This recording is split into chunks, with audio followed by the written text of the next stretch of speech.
Bonsoir à toutes et à tous et ravi de vous retrouver pour cette édition du soir. Voici le sommaire. Déjà un an que l'assurance maladie universelle AMU a été mise en œuvre, une initiative qui vise à garantir à chaque citoyen un accès à des soins de qualité. Le bilan des 12 mois d'exécution en début de ce journal. Hors de nos frontières, le torchon brûle entre la France et l'Algérie. Paris demande un réexamen des accords bilatéraux qui le lient avec Alger. La réaction de ce dernier ne s'est pas fait attendre.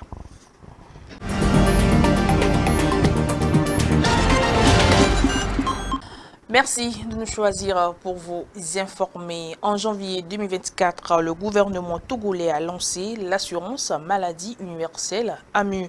Un an après sa mise en œuvre, un premier bilan fait état de résultats encourageants et de perspectives prometteuses. Les détails. En janvier 2024, le gouvernement togolais lançait l'assurance maladie universelle AMU, un mécanisme qui vise à garantir à chaque citoyen, indépendamment de son statut professionnel, un accès à des soins de santé de qualité.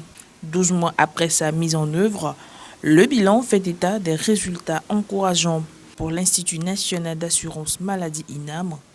26 025 nouveaux bénéficiaires ont été enregistrés, portant à 509 902 le nombre total d'assurés depuis sa création en 2011.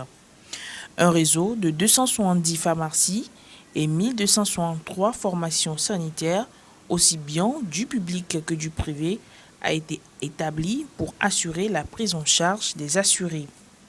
Du côté de la Caisse nationale de sécurité sociale CNSS, les chiffres sont tout aussi significatifs.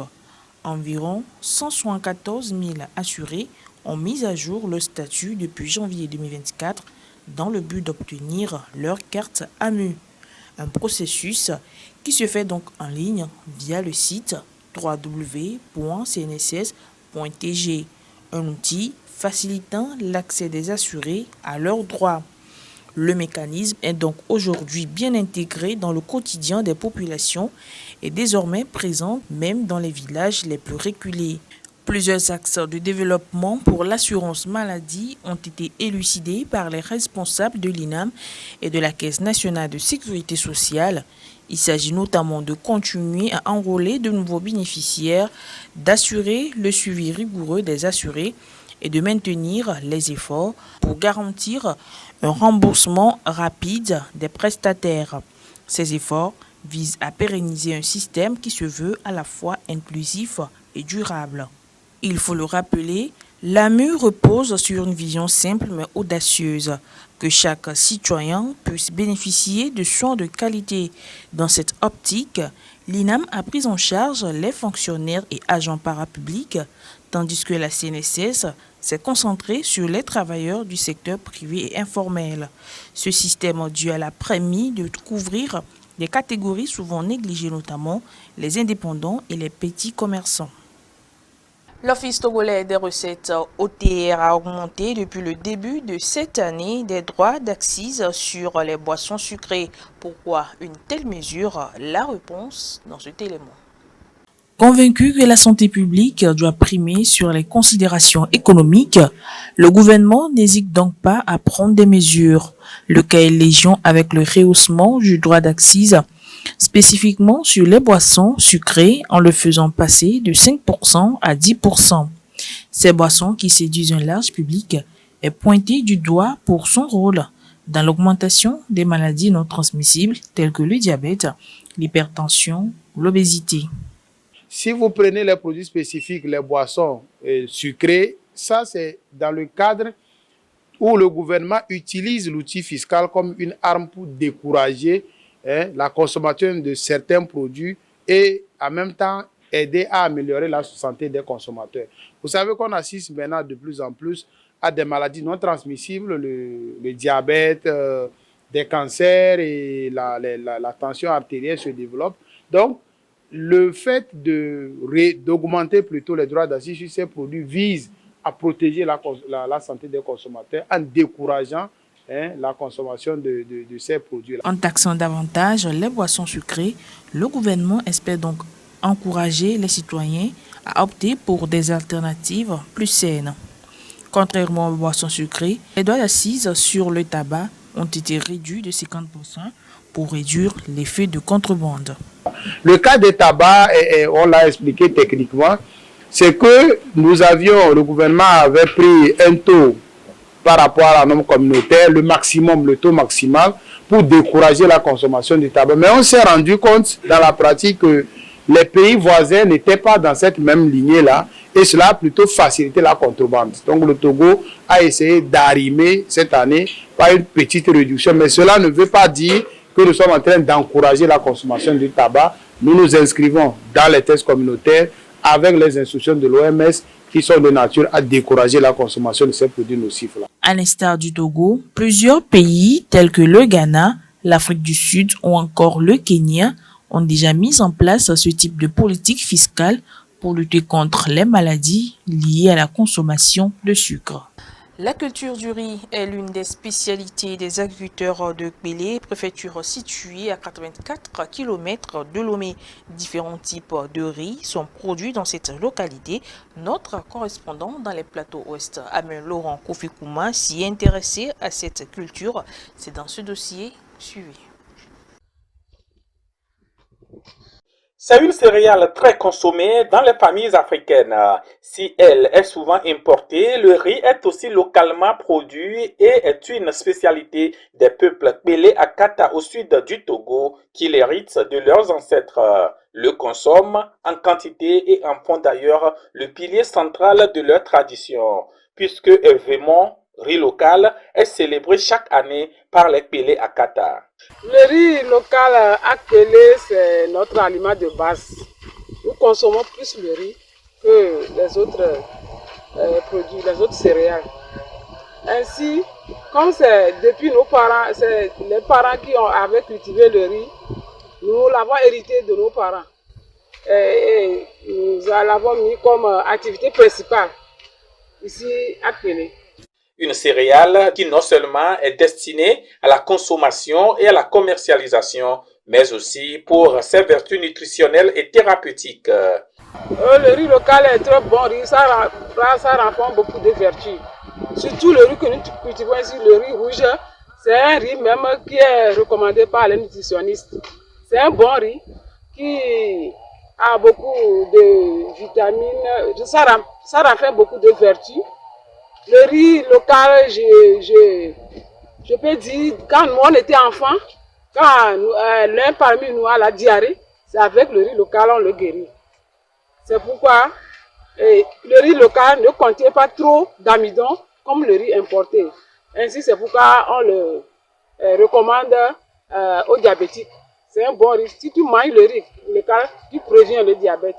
Des constats de ces bonnes dames rizicultrices dans le Kpélé, novices dans le domaine sanitaire, qui reçoivent l'approbation et la confirmation des praticiens hospitaliers, spécialistes et diplômés d'État. Le riz, qui est un aliment cultivé un peu partout au sud du Togo, un aliment local, contient beaucoup de vertus. C'est un aliment très énergétique. En première intention, il faut dire que le riz contient beaucoup d'oligo-éléments. Ces éléments qui sont essentiels pour le bon fonctionnement de l'organisme. Le riz, c'est un aliment nutritionnel, sur tous les plans. D'aucuns pensent que le riz fait augmenter la glycémie. Mais non, il faut dire que c'est une fausse idée. Le riz, en principe, fait réguler la glycémie. Dans ce sens que lorsque vous préparez le riz avec beaucoup de légumes, le riz peut même réguler votre taux de sucre. Donc, ce qui veut dire que le riz est un aliment qui est conseillé et qui est destiné à toute la population. Le riz contient beaucoup, de l'amidon qui donne de l'énergie. Le riz n'a pas presque de graisse. C'est nous-mêmes qui, après avoir préparé le riz, nous ajoutons beaucoup d'huile et tout ça. Et c'est tout ça qui fait que ce n'est pas bon. Sinon, le riz, en principe, c'est un aliment qui est bon et pour toutes les couches de la société. Le riz contient beaucoup d'antioxydants, ce qui nous permet de ne pas vieillir vite. Donc, en consommant le riz, nous maintenons notre santé en forme. La filière riz dans le Pelé est très dominée par les femmes, même si on y trouve quelques hommes qui se donnent à la riziculture dans le milieu. La faiblesse du sexe, souvent attribuée aux femmes Pelé, ne les empêche pas à se migrer massivement vers ce secteur dont les activités exposent aux difficultés. La culture du riz à Pelé, c'est très difficile. C'est très difficile parce que de la préparation du sol jusqu'à la récolte, j'allais dire que tout est manuel. Ce n'est pas mécanisé, ce n'est pas encore mécanisé. C'est ce qui fait que la production est très difficile.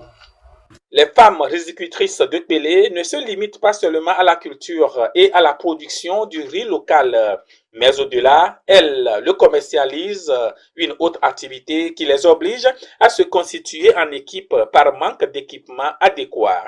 C'est vraiment que la transformation du riz Pelé se fait en équipe. Parce qu'il n'y a pas d'équipement, que nous sommes en équipe.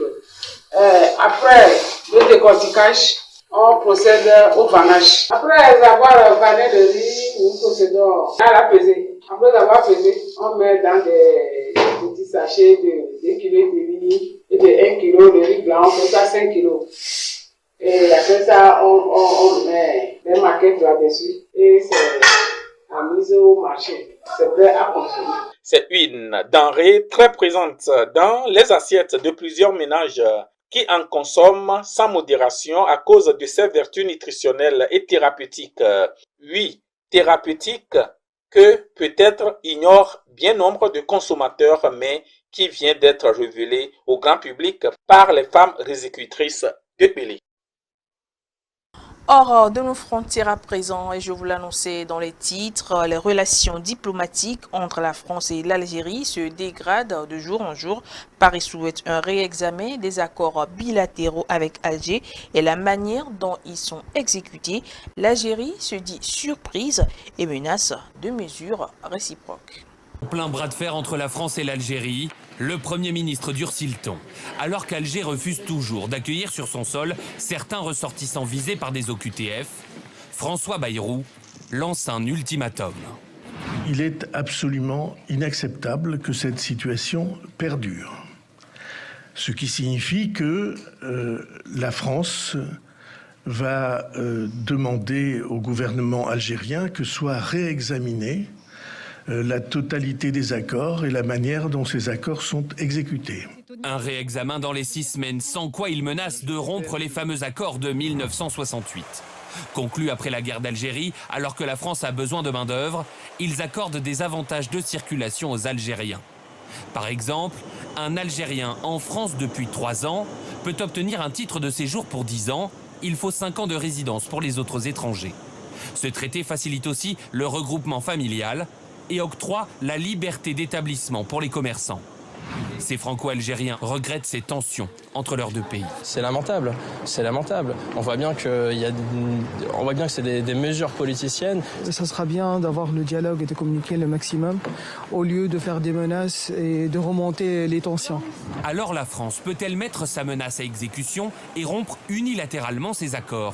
Oui, selon ce spécialiste, même si l'Algérie ripostera. Il peut y avoir des résistances verbales ou des campagnes de communication diverses, mais sur le fond, c'est-à-dire sur les questions financières et juridiques, la France est plutôt en position de force. En cas d'échec des négociations, la décision de rompre ces accords reviendra au président. Retour en page National Sport pour clore cette édition. Les éperviers d'Amo ont encore fait un bon exploit ce mercredi au stade de Kégué face aux Gazelles de Djibouti. Ceci dans le cadre des éliminatoires Maroc 2026. 5-0 le 20 février dernier. Même score ce 26 février au stade de Kégué à Lomé, soit 10-0 sur l'ensemble des 2 matchs. 10-0 sur l'ensemble des 2 matchs, c'est la défaite infligée par les éperviers d'Amo aux Gazelles de Djibouti dans le cadre du premier tour des éliminatoires de la CAN Maroc 2026. Ce mercredi au stade de Kégué, Odette Nyumtema et ses coéquipiers ont réédité l'exploit du 20 février dernier. Si la première partie a été très laborieuse avec le but de Koudjouka Al-Osama à la 27e minute, la seconde partie a offert une avalanche de buts.